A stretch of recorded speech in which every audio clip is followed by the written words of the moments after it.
Doctor Baba Saheb Ambedkar का मूल नाम भीमराव था।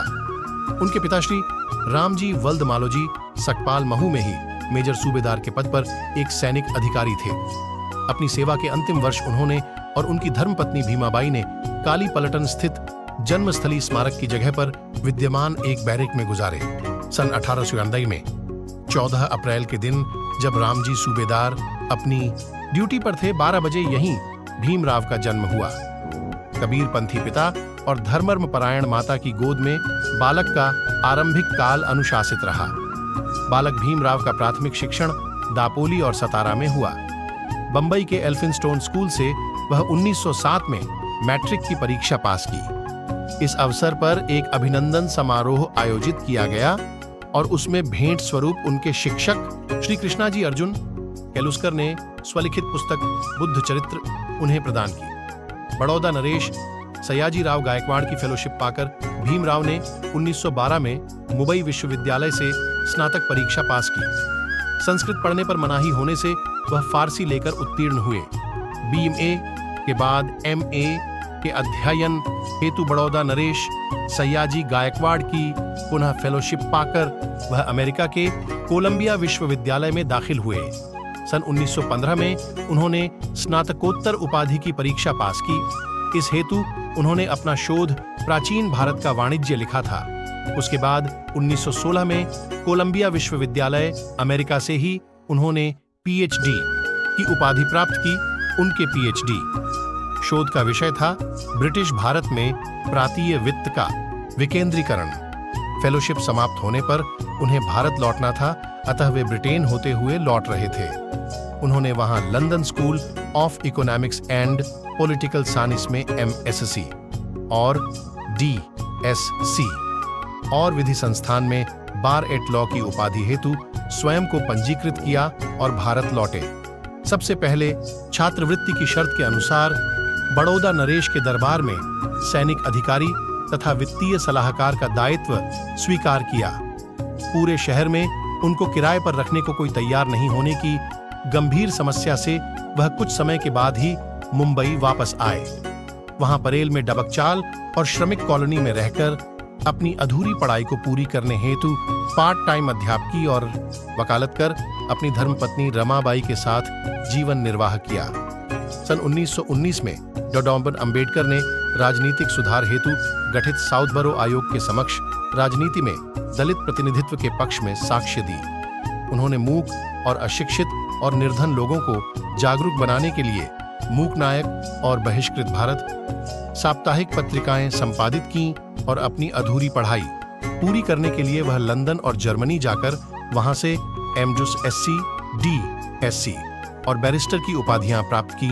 उनके M.Jus SC का शोध विषय साम्राज्यीय वित्त के प्राप्तीय विकेंद्रीकरण का विश्लेषणात्मक अध्ययन और उनके D.Sc उपाधि का विषय रुपये की समस्या, उसका उद्भव और उपाय और भारतीय चलन और बैंकिंग का इतिहास था। बाबा साहेब डॉक्टर अंबेडकर को कोलंबिया विश्वविद्यालय ने LNLD और उस्मानिया विश्वविद्यालय ने D.Litt की मानद उपाधियों से सम्मानित किया था। इस प्रकार डॉक्टर अंबेडकर वैश्विक युवाओं के लिए प्रेरणा बन गए, क्योंकि उनके नाम के साथ BA, MA, MSc, PhD, barrister, DSc, D.Litt आदि कुल 26 उपाधियां जुड़ी हैं। Bharat Ratna doctor B.R. अंबेडकर ने अपने जीवन के 65 वर्षों में देश को सामाजिक, आर्थिक, राजनीतिक, शैक्षणिक, धार्मिक, ऐतिहासिक, सांस्कृतिक, साहित्यिक, औद्योगिक, संवैधानिक इत्यादि विभिन्न क्षेत्रों में अनगिनत कार्य करके राष्ट्र निर्माण में महत्वपूर्ण योगदान दिया।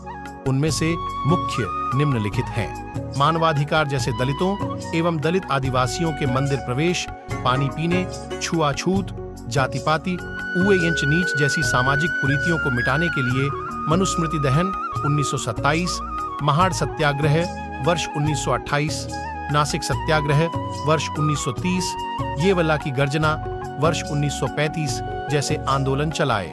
बेजुबान, शोषित और अशिक्षित लोगों को जगाने के लिए वर्ष 1997 से 1956 के दौरान मूक नायक, बहिष्कृत भारत, समता, जनता और प्रबुद्ध भारत नामक 5 साप्ताहिक एवं पाक्षिक पत्र पत्रिकाओं का संपादन किया। कमजोर वर्गों के छात्रों को छात्रावासों, रात्रि स्कूलों, ग्रंथालयों तथा शैक्षणिक गतिविधियों के माध्यम से अपने दलित वर्ग शिक्षा समाज स्थानीय 1924 के जरिए अध्ययन करने और साथ ही आय अर्जित करने के लिए उनको सक्षम बनाया। सन 1942 में उन्होंने अपनी पीपुल्स एजुकेशन सोसाइटी के जरिए मुंबई में सिद्धार्थ महाविद्यालय तथा औरंगाबाद में मिलिंद महाविद्यालय की स्थापना की।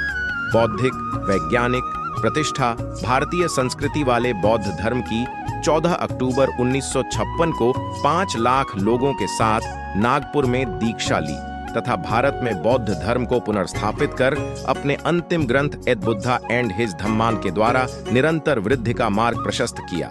जात पांत तोड़क मंडल वर्ष 1937 लाहौर के अधिवेशन के लिए तैयार अपने अभिभाषण को जाति भेद निर्मूलन नामक उनके ग्रंथ ने भारतीय समाज को धर्म ग्रंथों में व्याप्त मिथ्या, अंधविश्वास एवं अंधश्रद्धा से मुक्ति दिलाने का कार्य किया। हिंदू विधेयक संहिता के जरिए महिलाओं को तलाक, संपत्ति में उत्तराधिकार आदि का प्रावधान कर उसके कार्यान्वयन के लिए वह जीवन पर्यंत संघर्ष करते रहे।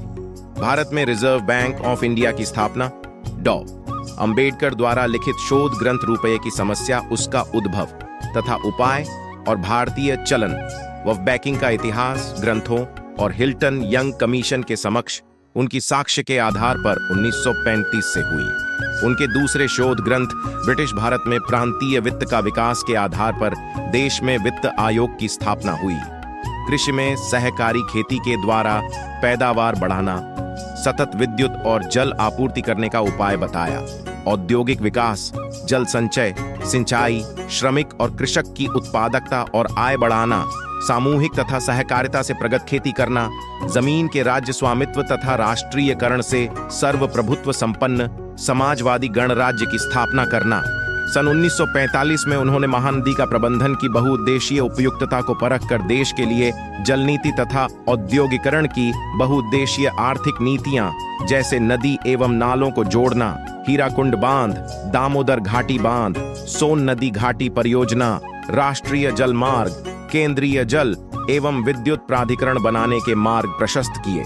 सन 1940 में प्रस्तावित केंद्रीय जल मार्ग तथा सिंचाई आयोग के प्रस्ताव को 4 अप्रैल 1945 को वायसराय द्वारा अनुमोदित किया गया तथा बड़े बांधों वाली तकनीकों को भारत में लागू करने हेतु प्रस्तावित किया। उन्होंने भारत के विकास हेतु मजबूत तकनीकी संगठन का नेटवर्क ढांचा प्रस्तुत किया। उन्होंने जल प्रबंधन तथा विकास और नैसर्गिक संसाधनों को देश की सेवा में सार्थक रूप से प्रयुक्त करने का मार्ग प्रशस्त किया।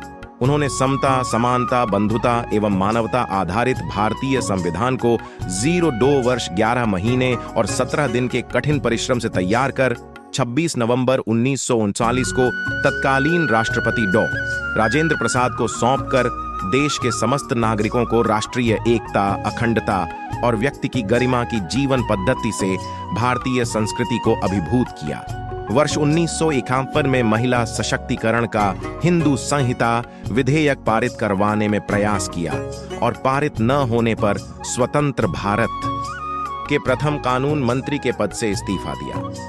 वर्ष 1955 में अपना ग्रंथ भाषाई राज्यों पर विचार प्रकाशित कर आंध्र प्रदेश, मध्य प्रदेश, बिहार, उत्तर प्रदेश और महाराष्ट्र को छोटे छोटे और प्रबंधन योग्य राज्यों में पुनर्गठित करने का प्रस्ताव दिया था, जो उसके 45 वर्षों बाद कुछ प्रदेशों में साकार हुआ।